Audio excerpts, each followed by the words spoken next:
पता है कि हम लोग पढ़ रहे हैं स्थिर विद्युतिकी से संबंधित चैप्टर नंबर 2, जिसका नाम है स्थिर वैद्युत विभव तथा धारिता। अब तक के क्लासेस में हम लोग स्थिर वैद्युत विभव के बारे में पूरी जानकारी ले चुके हैं। अब हम लोग अपने नए टॉपिक पे आते हैं, जिसका नाम है धारिता। एक्चुअल में इसका पूरा नाम है वैद्युत धारिता। वैद्युत धारिता, इलेक्ट्रिक कैपेसिटेंस। ये क्या होता है, चलिए इसको जानते हैं। किसी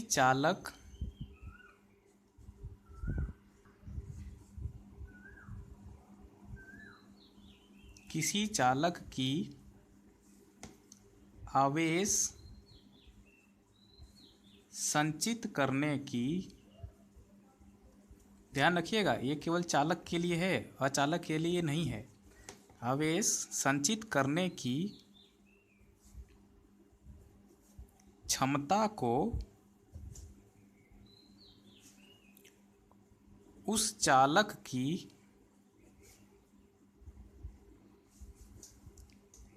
वैद्युत धारिता कहते हैं। वैद्युत धारिता कहते हैं। चालक और कुचालक के बारे में आप लोगों को चैप्टर 1 में ही थोड़ी जानकारी दी गई है। इस चैप्टर में हम लोग काफ़ी डिटेल में इसको पढ़ेंगे, लेकिन अभी थोड़ी टाइम के बाद, ठीक है। तो हमको पता चल गया कि किसी चालक की आवेश संचित करने की क्षमता को ही हम लोग उस चालक की वैद्युत धारिता कहते हैं। और ये अगर इसका किसी भी चालक का गुण है तो हम लोग इसको मापेंगे कैसे? क्या हम लोग धारिता को माप सकते हैं? तो हाँ, इसको भी हम लोग माप सकते हैं। इसके लिए प्रयोगों द्वारा यह बताया गया कि जब किसी विलगित इसको कहते हैं आइसोलेटेड विलगित चालक को, एक और बात, आप लोगों को विलगित का मतलब पता होगा क्योंकि आप लोगों ने ऊष्मागतिकी में इसके बारे में पढ़ा होगा। यहाँ पे लिखा गया है विलगित चालक।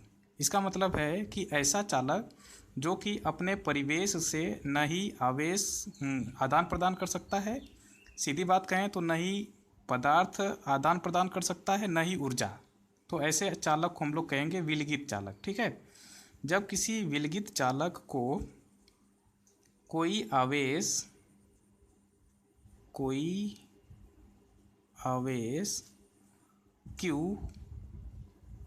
दिया जाता है तो उसके विभव के बारे में अब आप लोग जान चुके हैं। उसके विभव में परिवर्तन हो जाता है। विभव में परिवर्तन तो होगा, लेकिन किसके सापेक्ष में? कोई तो वस्तु होनी चाहिए। तो उसके लिए कहा जाता है कि एक और बगल में रहेगा चालक, उसके सापेक्ष में। तो हम लोग उसके बारे में भी देखेंगे, लेकिन अभी हम लोग केवल इतना ही देखते हैं कि विलगित चालक को आवेश Q दिया जाता है तो उसके विभव में परिवर्तन हो जाता है। और यह विभव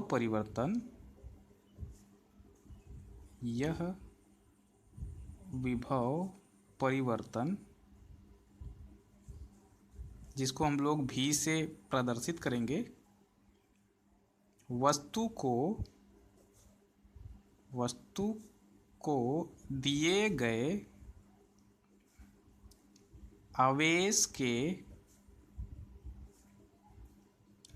अनुक्रमानुपाती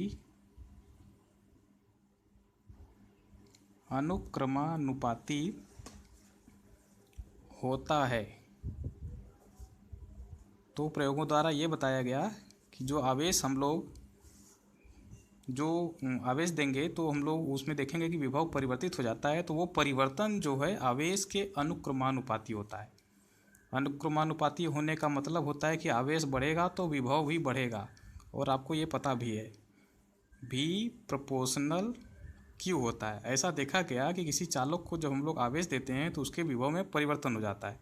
ठीक है, तो ये विभव जो है आवेश के अनुक्रमानुपाती होता है, अथवा हम लोग लिख सकते हैं V बराबर 1/c इंटू क्यू। अब यहाँ पे ध्यान रखिएगा कि यहाँ पे जो नियतांक लिया गया है वो 1/, लिया गया है, और इस पे हम लोग कोई आर्गूमेंट नहीं दे सकते हैं क्योंकि यहाँ पे उल्टा लिया गया है, तो ये एक्सपेरिमेंटल प्रूव्ड है। ठीक है, साइंटिस्टों ने प्रयोगों द्वारा ये बताया है कि V जो है बराबर होता है 1/c, जो नियतांक आएगा उसके ठीक रिवर्स के। तो इसमें कोई आर्गूमेंट करने की बात नहीं है, तो जैसा बताया गया है वही हम लोगों को पढ़ना है। ओके, अथवा V बराबर 1/c क्यू, अथवा हम ये कह सकते हैं Q बराबर CV। ठीक है, जहाँ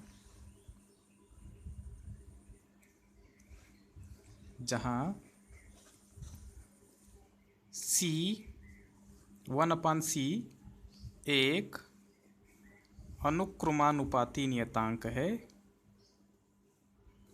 अनुक्रमानुपाती नियतांक है, तथा नियतांक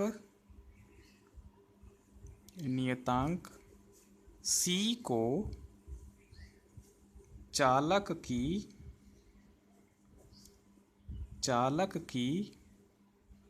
धारिता या फिर वैद्युत धारिता कहते हैं। लेकिन इसकी एक खास बात है जो कि ये भी मतलब ये धारिता को भी बताया गया है कि ये एक खास बात है कि यह, या फिर कहें कि C का मान चालक की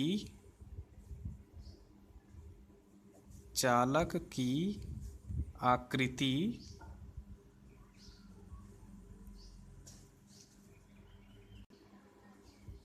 आकार तथा माध्यम पर निर्भर करता है।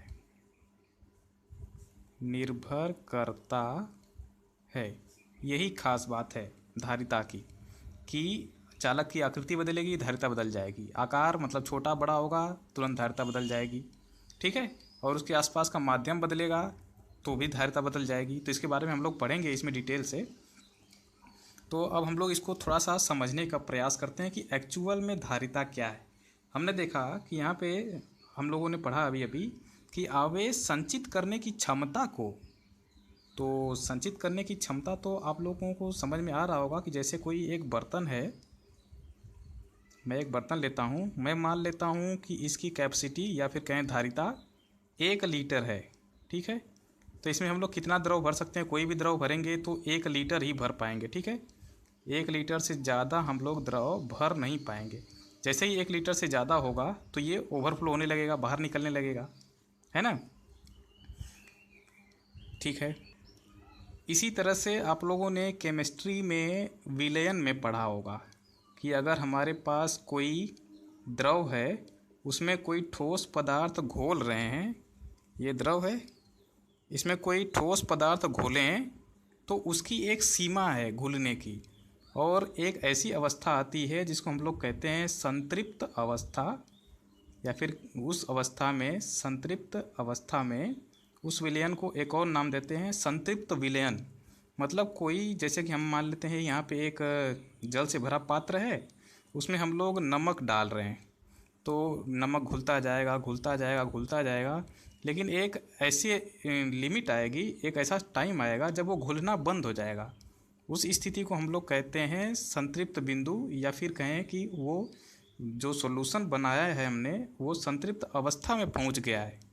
मतलब एक लिमिट है, या फिर कहें कि उसकी भी, उस विलयन की भी, विलायक की, क्योंकि यहाँ पे सॉल्वेंट जो है उसकी क्षमता है कि एक निश्चित मात्रा में नमक ही घोल सकता है, उससे ज़्यादा मात्रा में नहीं घोल सकता। यानी कि इसकी भी एक धारिता हुई, है ना। और आपको स्पेशल जानकारी के लिए बता दूं कि 20 डिग्री सेल्सियस पर जल की कैपेसिटी 357 ग्राम नमक घोलने की होती है, ठीक है। और हम लोग देखें कि बर्तन में अगर हम लोग 1 लीटर का बर्तन लेते हैं तो उसमें द्रव भरने की क्षमता कितनी हुई, 1 लीटर ही है, उससे ज़्यादा नहीं भर सकते।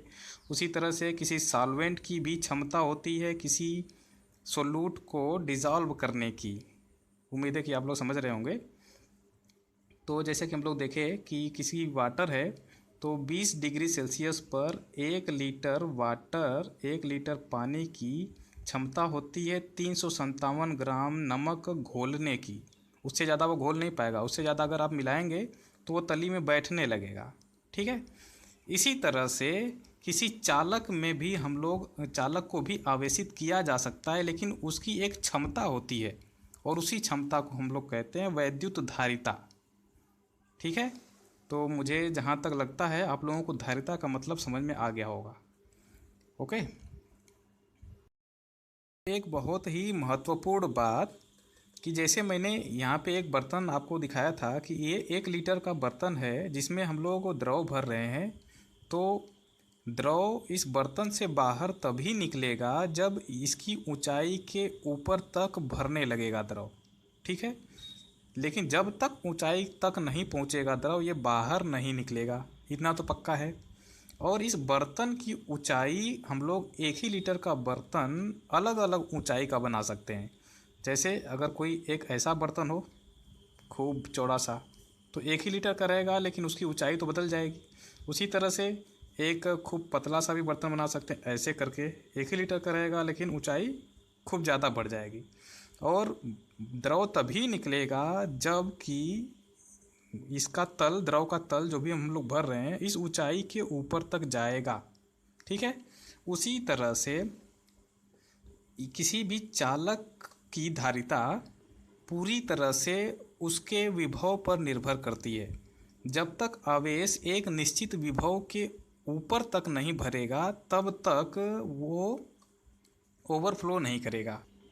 फिर से सुनिए, किसी भी चालक को आवेश देने की प्रक्रिया में जब तक चालक का विभव एक निश्चित बिंदु से ऊपर तक नहीं पहुंचेगा, एक निश्चित सीमा के ऊपर तक नहीं पहुंचेगा, तब तक हम लोग उसमें आवेश संचित कर सकते हैं। लेकिन जब उस सीमा से अधिक आवेश भरेगा तो वो उसके परिवेश में चालक को छोड़कर उसके परिवेश में निकलने लगेगा, ठीक है।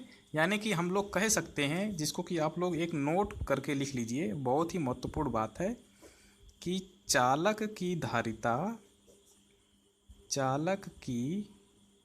धारिता उसके विभव पर निर्भर करती है,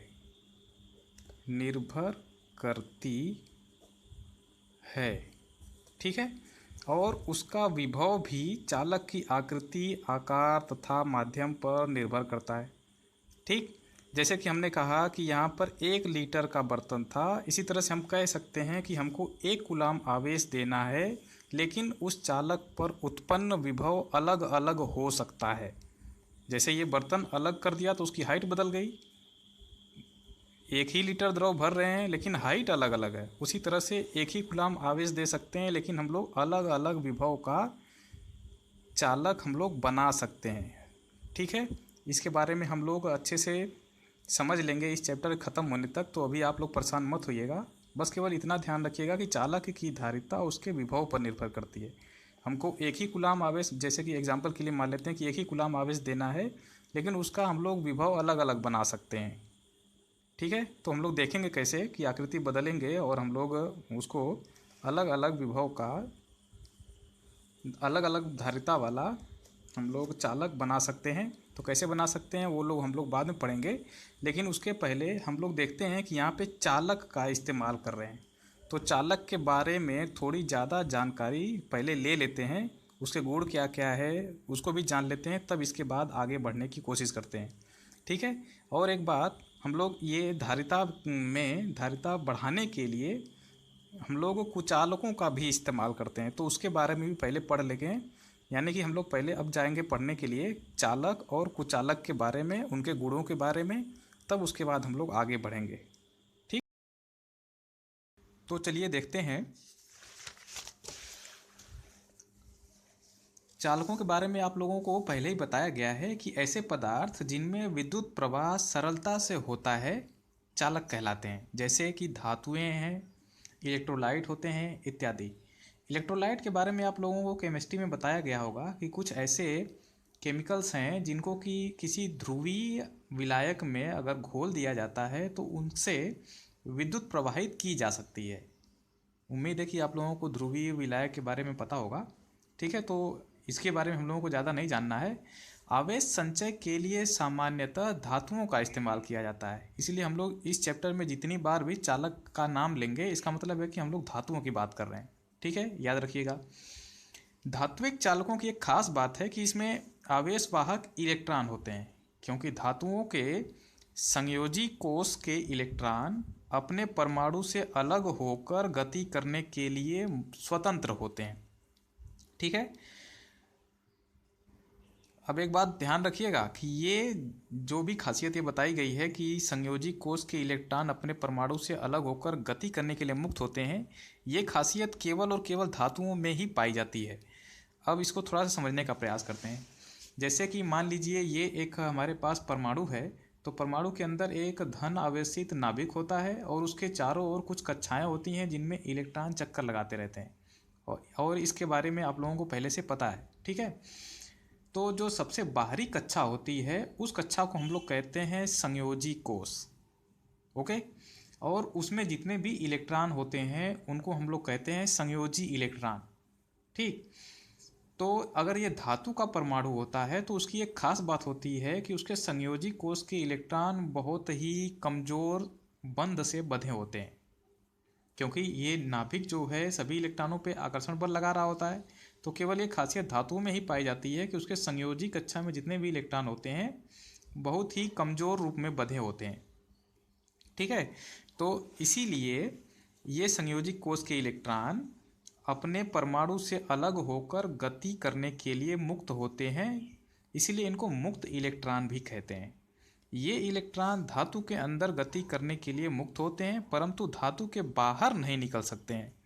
और इसके बारे में आप लोगों को ज़्यादा जानकारी हायर क्लासेस में मिलेगी, तो अभी केवल आपको इतना ही याद रखना है कि ये मुक्त इलेक्ट्रॉन केवल अंदर तो गति कर सकते हैं लेकिन बाहर आसानी से नहीं निकल सकते। ठीक है। ये मुक्त इलेक्ट्रॉन गैस की भांति आपस में परस्पर आयनों से टकराते रहते हैं।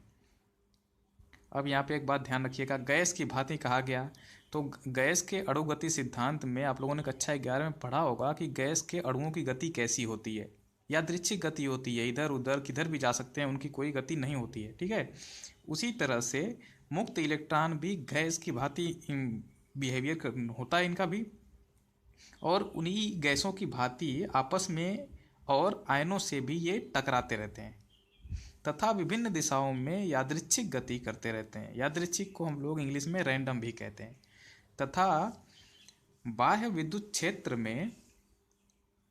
क्षेत्र के विपरीत दिशा में गति करते हैं। अगर इन धातुओं को किसी बाह्य विद्युत क्षेत्र में हम लोग रखते हैं तो इलेक्ट्रॉन क्या करते हैं, उसके ठीक विपरीत दिशा में गति करते हैं। ये कैसे पता चला? आप लोगों को पता है कि अगर इधर की तरफ इलेक्ट्रिक फील्ड है, कोई इधर की तरफ इलेक्ट्रिक फील्ड लगा दिया जाए और यहाँ पे इलेक्ट्रॉन रख दिया जाए, इलेक्ट्रॉन पे तो नेगेटिव चार्ज होता है, तो इलेक्ट्रिक फील्ड इधर की तरफ है, इसका मतलब पक्का है कि यहाँ पर कोई धन आवेश था तभी इलेक्ट्रिक फील्ड इधर की तरफ है। तो धन आवेश ऋण आवेश को हमेशा आकर्षित करता है। इसका मतलब कि बाय इलेक्ट्रिक फील्ड में अगर हम लोग रखें तो इलेक्ट्रॉन ठीक इसके विपरीत दिशा में गति करेगा। इलेक्ट्रिक फील्ड इधर की तरफ है, गति इधर की तरफ करेगा। ठीक है। तथा धातु के सभी परमाणु धातु के सभी परमाणु नाभिक तथा बद्ध इलेक्ट्रॉन अपनी नियत स्थितियों पर ही दृढ़ रहते हैं। अब देखिए, संयोजी कोष को छोड़ करके बाकी सभी कोष के इलेक्ट्रॉनों को हम लोग बद्ध इलेक्ट्रॉन कहते हैं, क्योंकि ये नज़दीक होते हैं तो काफ़ी मजबूती से बंधे होते हैं, ये निकल नहीं सकते हैं। ठीक है, और केवल संयोजी इलेक्ट्रॉन ही धातु के अंदर गति कर सकते हैं। बाकी जितने भी नाभिक रहें या ये बद्ध इलेक्ट्रॉन है वो अपनी जगह से हिलते डुलते नहीं है। कौन चलता है? खाली ये मुक्त इलेक्ट्रॉन। तो ये तो हो गई धातुओं के बारे में जानकारी, चालकों के बारे में जानकारी। अब हम लोग देखते हैं चालकों के गुण, इनके क्या क्या खासियत हैं, अब उसको जान लेते हैं। तो चालकों के निम्नलिखित गुण हैं, जिनमें पहला है चालक के भीतर स्थिर वैद्युत क्षेत्र शून्य होता है, क्योंकि स्थैतिक स्थिति में सभी मुक्त इलेक्ट्रॉन एक दूसरे पर प्रतिकर्षण बल लगाएंगे और इस प्रकार वितरित होंगे कि चालक के भीतर हर स्थान पर विद्युत क्षेत्र शून्य होगा। इसको अभी हम लोग थोड़ा सा समझने का प्रयास करेंगे। पहले दूसरा पॉइंट देख लेते हैं। दूसरी खासियत है कि आवेशित चालक के पृष्ठ के प्रत्येक बिंदु पर स्थिर वैद्युत क्षेत्र अभिलंबवत होता है। तीसरा है कि स्थैतिक स्थिति में किसी चालक के अभ्यंतर का मतलब होता है, इसको इंग्लिश में कहते हैं इंटीरियर का मतलब होता है कि अंदर में। जैसे मान लेते हैं कि अगर ये कोई चालक है तो इसके अंदर में हर जगह अभ्यंतर को उसको बोलते हैं कि अभ्यंतर में कोई अतिरिक्त आवेश नहीं हो सकता है। ठीक है, अभी हम लोग इसको समझने का प्रयास करेंगे। तथा चालक के समस्त आयतन में स्थिर वैद्युत विभव नियत रहता है। ठीक है, अभी तो ये 4 समझ लेते हैं, अभी और भी हैं। तो इसको समझने के लिए मान लेते हैं कि कोई एक चालक का टुकड़ा हमारे पास है, कुछ ऐसा। ठीक है, तो इसके अंदर बहुत सारे नाभिक होंगे, इतने बड़े तो नहीं होते हैं लेकिन मैं आपको समझाने के लिए खाली बता रहा हूँ। ठीक है, तो सभी जितने भी परमाणु होंगे उसके नाभिक भी होंगे और उसमें इलेक्ट्रॉन भी होंगे, और जितने धन आवेश रहेंगे उतने ही ऋण आवेश होते हैं किसी भी परमाणु में। तो ये सामान्य अवस्था में तो पूरी तरह से उदासीन रहेगा धातु का टुकड़ा। ठीक है, दिखा देता हूँ। मान लीजिए प्लस प्लस प्लस, सारे के सारे नाभिक हैं, इसके चारों ओर इलेक्ट्रॉन रहेंगे जिसको कि मैं नहीं दिखा रहा हूँ। ठीक, ऋण आवेशित रहेंगे सारे इलेक्ट्रॉन। ओके, अब ये सामान्य अवस्था में उदासीन है, लेकिन जैसे ही हम लोग बाहर से कुछ आवेश देंगे, तो कुछ आवेश तो केवल हम लोग इलेक्ट्रॉन के रूप में ही दे सकते हैं, क्योंकि धातुओं में आवेश वाहक इलेक्ट्रॉन ही होते हैं। ठीक है, तो मान लीजिए कि इसमें हमने इलेक्ट्रॉन की संख्या बढ़ा दी, तो क्या होगा कि वो सारे मुक्त इलेक्ट्रॉन रहेंगे, सब इधर उधर घूम सकते हैं। तो जितने भी इलेक्ट्रॉन रहेंगे एक दूसरे पर प्रतिकर्षण बल लगाएंगे, तो प्रतिकर्षण बल लगाएंगे तो वो बाउंड्री पे पहुंच जाएंगे, कोई भी बीच में नहीं रुकेगा, क्योंकि प्रतिकर्षण बल एकदम आखिरी स्थान पर प्रतिकर्षण बल लगाएंगे अगर इलेक्ट्रॉन, तो सबसे दूरस्थ अवस्था में रहने का प्रयास करेंगे, और दूरस्थ अवस्था उनको केवल पृष्ठ पर ही मिलेगी, यानी कि पृष्ठ पर पहुंच करके ही रुकेंगे। ठीक है, और आपको ये भी पता है कि जितने भी मुक्त इलेक्ट्रॉन रहेंगे वो पृष्ठ के बाहर नहीं निकल सकते, अभी अभी आप लोगों ने पढ़ा ऊपर। ठीक है, तो जैसे ये पृष्ठ पर पहुंच जाएंगे तो वो स्थिर हो जाएंगे। तो यहाँ पे देखिए, पहले पॉइंट में कहा गया है कि चालक के भीतर स्थिर वैद्युत क्षेत्र शून्य होता है। हमने कोई आवेश दिया, वो बिना कहे सुने पहुंच जाएगा पृष्ठ पर, और पृष्ठ पर जाने के बाद ये स्थिर हो जाएगा, और स्थिर अवस्था में आवेश अपने आप को इस प्रकार से वितरित करेंगे कि चालक के भीतर हर स्थान पर विद्युत क्षेत्र शून्य हो जाएगा, क्योंकि सब आपस में प्रतिकर्षण बल लगाएंगे। ठीक है, और चालक के अंदर कोई नेट आवेश रहेगा नहीं। तो जैसे ही हम लोग अगर इसके भीतर हम लोग कोशिश करेंगे कि विद्युत क्षेत्र कैलकुलेट कर लिया जाए, तो हम लोग क्या करेंगे, तुरंत ही गास का नियम इस्तेमाल करेंगे। और गास का नियम कहता है कि हमको अगर भीतर में पता करना है तो उसके ठीक केंद्र से एक हम लोग गासियन सरफेस बनाएंगे, और देखेंगे कि तो गासियन सरफेस में जितने ही धन आवेश रहेंगे उतने ही ऋण आवेश रहेंगे। तो हम लोग ये कह सकते हैं कि ई डी एस बराबर होगा 0/ε0। ठीक है, तो ई बराबर मिल जाएगा 0 हर तरफ। उम्मीद है कि ये समझ में आया होगा। अब देखिए, जब ये सारे आवेश पृष्ठ पर पहुंच गए हैं, ठीक, सारे आवेश पहुंच गए पृष्ठ पर, तो आपको ये भी पता है कि विद्युत क्षेत्र रेखाएं हमेशा ऋण आवेश के लिए उसकी ओर की ओर दर्शाई जाती हैं और धन आवेश के लिए उससे दूर की ओर दर्शाई जाती हैं। तो हमने आवेश ऋण आवेश के रूप में दिया हुआ है, हम धन आवेश में भी दे सकते हैं। पहले चैप्टर में अगर आप लोग बुक देखेंगे तो वहाँ पे आवेशन की प्रक्रिया सिखाई गई है, तो आप लोग पढ़ेंगे तो उसमें पता चल जाएगा कि धन आवेशित कैसे कर सकते हैं।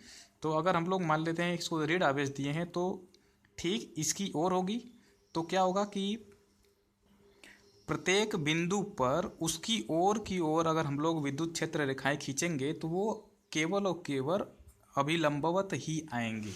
जैसा कि यहाँ पे लिखा गया, आवेशित चालक के पृष्ठ के प्रत्येक बिंदु पर स्थिर विद्युत क्षेत्र अभिलंबवत होता है।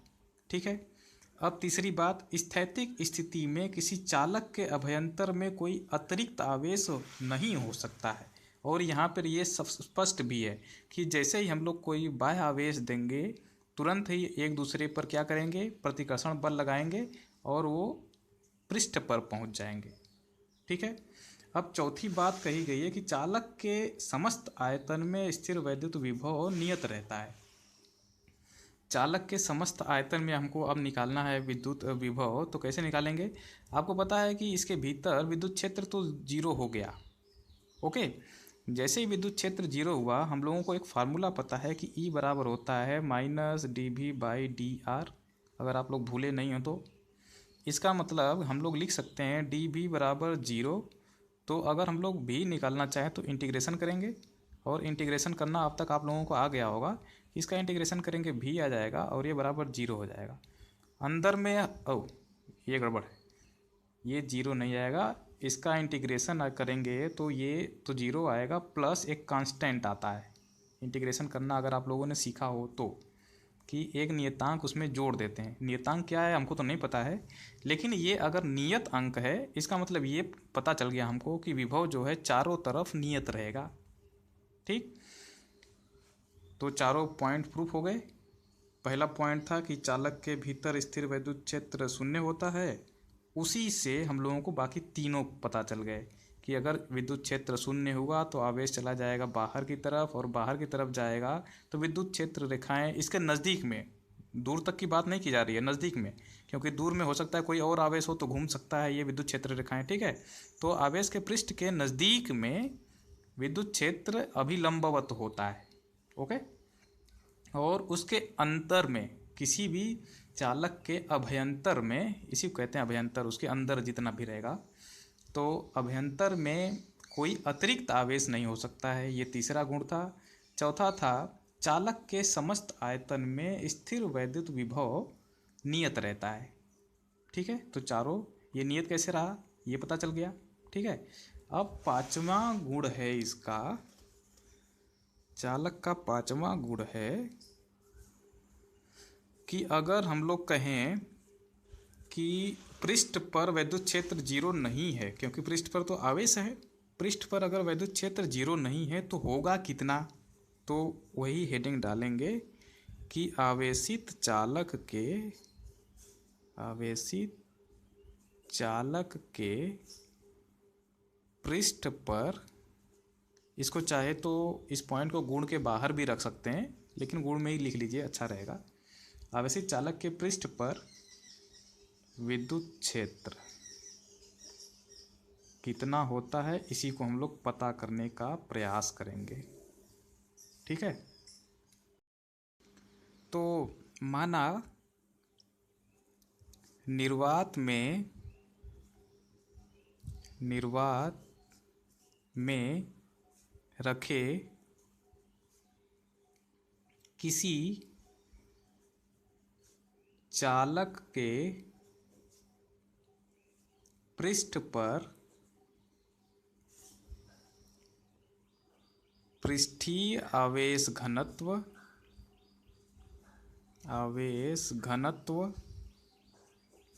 सिग्मा है, ठीक है। कहा गया है कि एक चालक है कुछ इस तरह का, इसके पृष्ठ पर पृष्ठ आवेश घनत्व सिग्मा है। हम लोग मान लेते हैं कि धन आवेश इस पे वितरित है, ठीक। तो इस धन आवेश का पृष्ठ आवेश घनत्व कितना होगा, दिया गया है कि ये सिग्मा है, ओके। और हमको इस ठीक पृष्ठ पर ही वैद्युत क्षेत्र पता करना है कि कितना है, ओके। तो आपको पता है चालक के पृष्ठ के तुरंत भीतर वैद्युत क्षेत्र शून्य होगा, परंतु तुरंत बाहर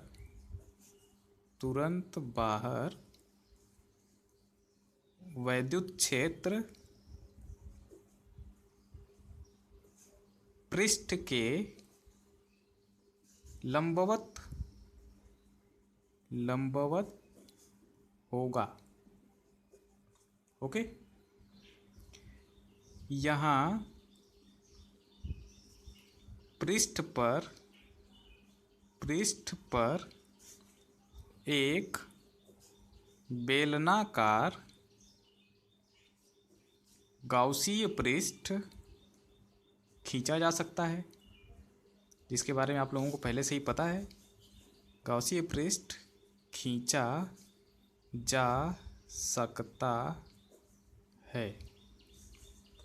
तो मान लेते हैं कि एक गाउसीय पृष्ठ है कुछ इस टाइप का, ये रहा पृष्ठ के ऊपर गाउसीय पृष्ठ, और विद्युत क्षेत्र इसके ठीक बाहर की ओर रहेगा। तो अतः गाउसीय पृष्ठ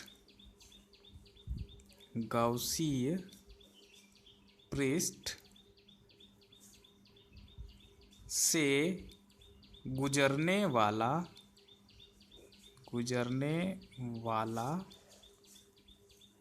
कुल फ्लक्स केवल पृष्ठ के बाहरी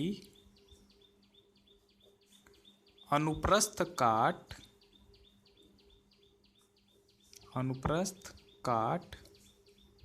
से आता है। माना गाउसीय पृष्ठ के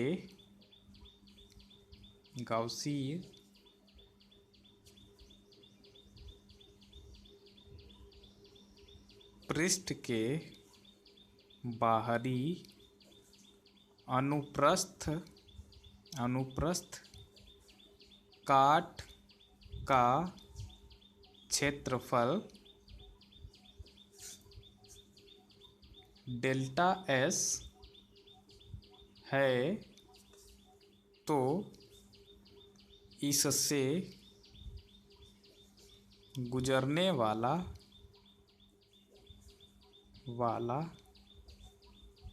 कुल फ्लक्स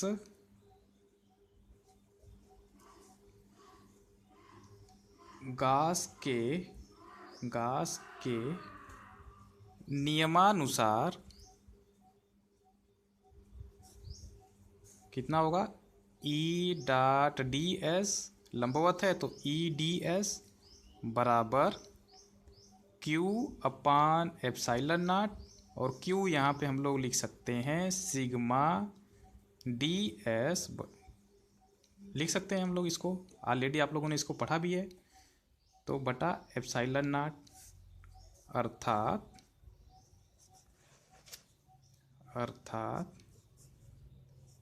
E बराबर ds से ds कट जाएगा, सिग्मा बटा एप्सिलॉन नॉट। इतना होगा विद्युत क्षेत्र किसी भी चालक के बाहरी पृष्ठ पर यदि आवेश पृष्ठीय आवेश घनत्व सिग्मा हो तो उसके पृष्ठ पर विद्युत क्षेत्र होगा सिग्मा अपान एप्सिलॉन नॉट, अगर ये निर्वात में रखा है तो। ठीक है। अब यहाँ से हम लोग एक निष्कर्ष निकाल सकते हैं कि यदि सिग्मा बड़ा हो जीरो के, सिग्मा जीरो से बड़ा तभी हो सकता है जब ये धन आवेश यानी कि पृष्ठ पर धन आवेश वितरित हो। ठीक है, क्योंकि सिग्मा क्या है, आवेश बटा क्षेत्रफल है ना। तो आवेश अगर धनात्मक होगा तो सिग्मा भी धनात्मक होगा। तो सिग्मा बड़ा जीरो का मतलब है कि सिग्मा धनात्मक है, तो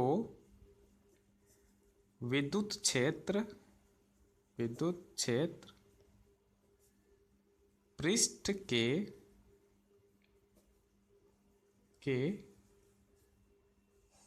अभिलंबवत बाहर की ओर होगा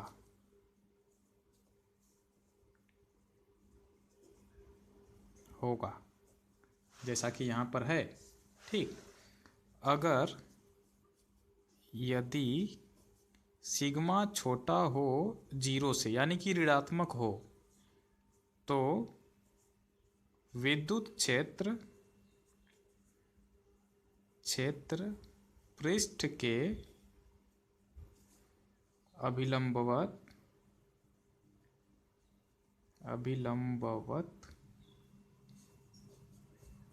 अंदर की ओर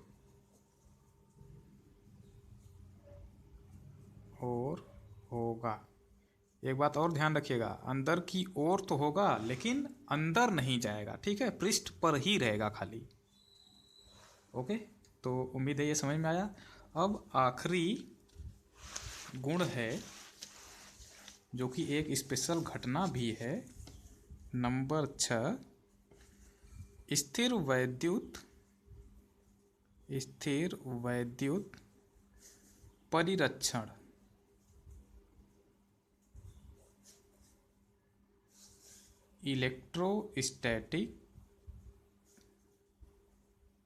इलेक्ट्रोस्टैटिक सील्डिंग इसको कहते हैं। ओके, सील्ड का मतलब आप लोग समझते हैं, कवच होता है। ओके, और कवच का इस्तेमाल तो हमें तभी करना पड़ता है जब हमको किसी चीज़ से बचना हो। यहाँ पर किसी से बचना है, यहाँ पर वैद्युत क्षेत्र से बचना है। बहुत सा ऐसा टाइम आता है कि जब हम लोगों को किसी वस्तु को बाहरी विद्युत क्षेत्र से बचाना पड़ता है। ठीक है, तो धातुओं में ये खास बात होती है, उसमें खास गुण होता है कि अगर धातु से बने किसी गेंद जैसे कमरे में या फिर कहें किसी गेंद जैसे बॉक्स में हम लोग कोई वस्तु रख देते हैं तो उस पर बाहरी वैद्युत क्षेत्र का कोई प्रभाव पड़ ही नहीं सकता, क्योंकि उसके अंदर वैद्युत क्षेत्र जीरो होता है। इसी घटना को हम लोग कहते हैं इलेक्ट्रोस्टैटिक सील्डिंग। ठीक है, स्थिर वैद्युत परिरक्षण। तो हम लोग इसको थोड़ा सा पढ़ लेते हैं। जब किसी चालक को जिसमें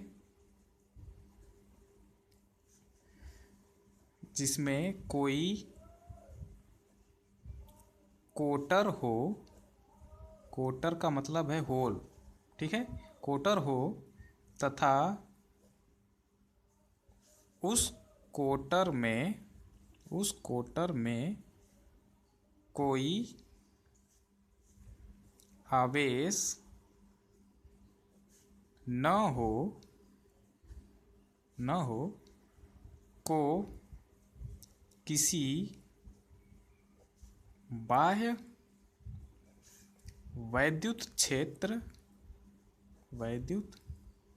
क्षेत्र में रखा जाता है तो उसके या फिर उसमें उपस्थित मुक्त इलेक्ट्रॉन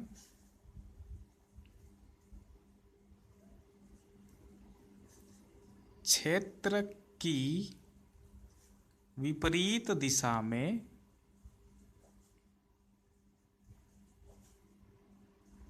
गति करके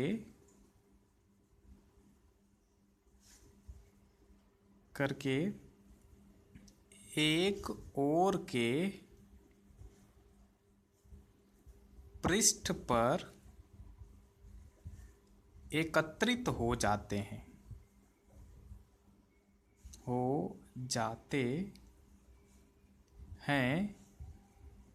जिससे दूसरी ओर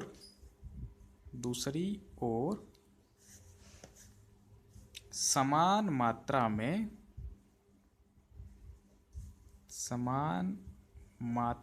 में धन आवेश उत्पन्न हो जाता है तथा इस प्रक्रिया को प्रेरण भी कहते हैं। अगर आप लोग चैप्टर 1 पढ़े होंगे तो उसमें है, प्रेरण कहते हैं। कहने का मतलब ये है कि मान लेते हैं हमारे पास कोई धातु का टुकड़ा है जिसमें एक हमने कोटर बनाया है, जिसमें हमको किसी वस्तु को रखना है जिसको कि किसी विद्युत क्षेत्र से बचाना है। ठीक है, तो अब इस चालक को हमने बाह्य वैद्युत क्षेत्र में रख दिया है। ठीक है, बाह्य वैद्युत क्षेत्र ऐसे इस दिशा में लगा हुआ है और आपको पता है कि मुक्त इलेक्ट्रॉन विद्युत क्षेत्र के ठीक विपरीत दिशा में गति करेंगे।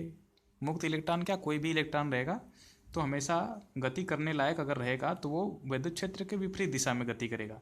यानी कि इस कोटर के इस ओर सारे के सारे ऋण आवेश आके एकत्रित हो जाएंगे। अगर जैसे ही ऋण आवेश निकल करके इधर आ जाएंगे, बिना कहे सुने इधर धन आवेश एकत्रित हो जाएगा, है ना।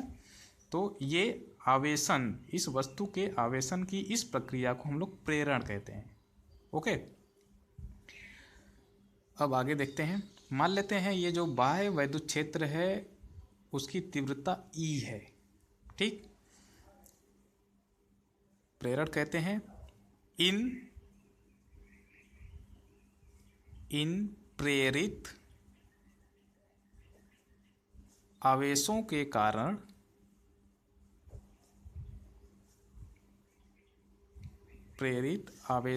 कारण चालक में एक प्रेरित वैद्युत क्षेत्र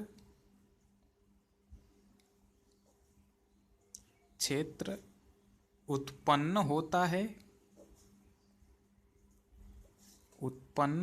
है जो परिमाण में सदैव बाह्य क्षेत्र के बराबर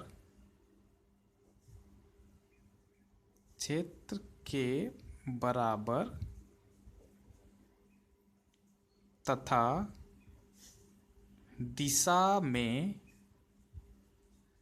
विपरीत होता है। ये कैसे पता चला कि विपरीत होता है?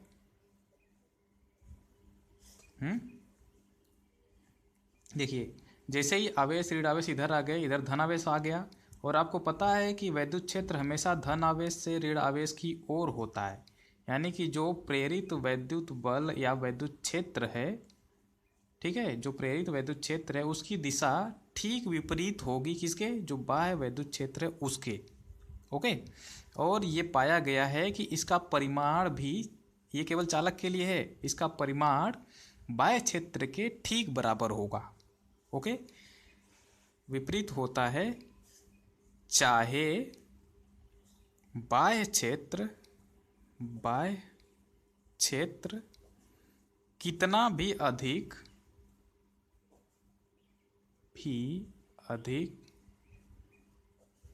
क्यों न हो, चाहे बाह्य क्षेत्र आप कितना भी अधिक अप्लाई कर दीजिए, इसमें जो प्रेरित वैद्युत क्षेत्र उत्पन्न होगा वो हमेशा ही परिमाण में बराबर रहेगा और विपरीत दिशा में रहेगा। ये इसकी खासियत है धातुओं की। ठीक है, और हमने पहले बता दिया है कि इसके अंदर कोई आवेश नहीं है, इसका मतलब यहाँ पे हम लोग कह सकते हैं सिग्मा 0 है। और ये है प्रेरित वैद्युत क्षेत्र, तो हम लोग इसको लिख सकते हैं, कोई ज़रूरत नहीं है लिखने की क्योंकि यहाँ पे ज़रूरत पड़ेगी ही नहीं। मान लेते हैं ईपी लिख देते हैं, ठीक है, ईपी लिख देते हैं। तो इसकी दिशा ठीक इसके विपरीत होगी और इसके बराबर होगी। तो हम लोग देखते हैं कि इस तरफ क्या हुआ है, सिग्मा 0 से कम है क्योंकि ऋण आवेश है। इधर क्या है, सिग्मा 0 से ज़्यादा है, तो इधर अंदर की ओर है, आपको पहले से ही पता है, और इधर बाहर की तरफ है, ठीक है। ओके, कितना भी अधिक क्यों न हो, अर्थात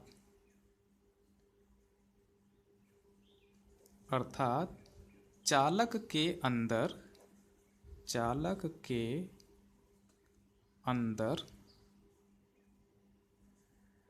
वैद्युत क्षेत्र,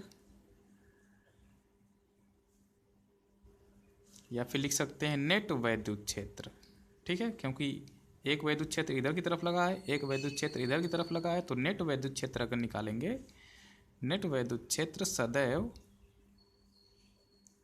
शून्य ही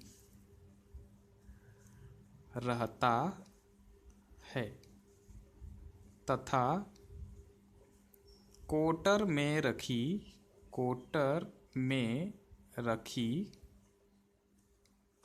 वस्तु सदैव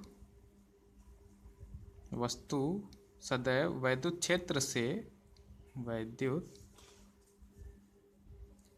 क्षेत्र से परिरक्षित या फिर शील्डेड रहती है, ठीक है। हमेशा जो ये धातु का गोला रहेगा उसकी रक्षा करेगा वैद्युत क्षेत्र से, रहती है। इस घटना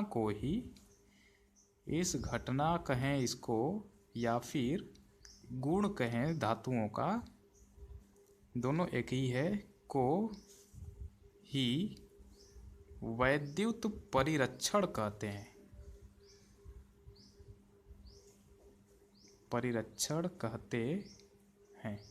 ठीक है।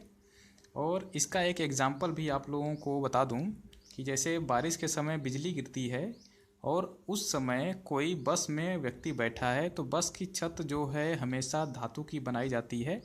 तो अगर बिजली गिरती है तो वैद्युत क्षेत्र के कारण ऊपर की तरफ आवेश उत्पन्न हो जाएंगे, क्योंकि बस की छत चालक है और उसके अंदर वैद्युत क्षेत्र शून्य रहेगा हमेशा के लिए। यानी कि उसके अंदर जो बैठा रहेगा व्यक्ति, अगर गलती से बिजली उसके ऊपर गिरती है तो वो उसमें बचा रहेगा, उसी को कह रहे हैं वैद्युत परिरक्षण, ठीक है। और एक एग्जांपल देख सकते हैं आप लोग कि अगर कोई धातु का गोले जैसा कोई बॉक्स हो, आप उसमें अपना मोबाइल ले जाके रख दें तो उसमें नेटवर्क नहीं आ सकता, क्योंकि जो नेटवर्क का सिग्नल होता है वो इलेक्ट्रोमैग्नेटिक या फिर कहें वैद्युत चुंबकीय तरंगों के रूप में आता है, और ये जो धातु का गोला है उनको सोख लेता है। कैसे सोख लेता है, ये प्रोसेस सब समझाया गया कि यहाँ पे प्रेरित आवेश उत्पन्न हो जाएगा, उसके कारण विपरीत दिशा में वैद्युत क्षेत्र उत्पन्न होगा, यानी कि अंदर की तरफ कोई वैद्युत क्षेत्र रहेगा ही नहीं, अर्थात हम लोगों के मोबाइल में कोई नेटवर्क आएगा ही नहीं। ओके, तो ये हो गई कंप्लीट बात चालक के गुण के बारे में। अगले क्लास में हम लोग कुचालक के गुणों की चर्चा करेंगे। तब तक आप लोग इसको अच्छे से पढ़ लीजिएगा और लिख भी लीजिएगा। ओके।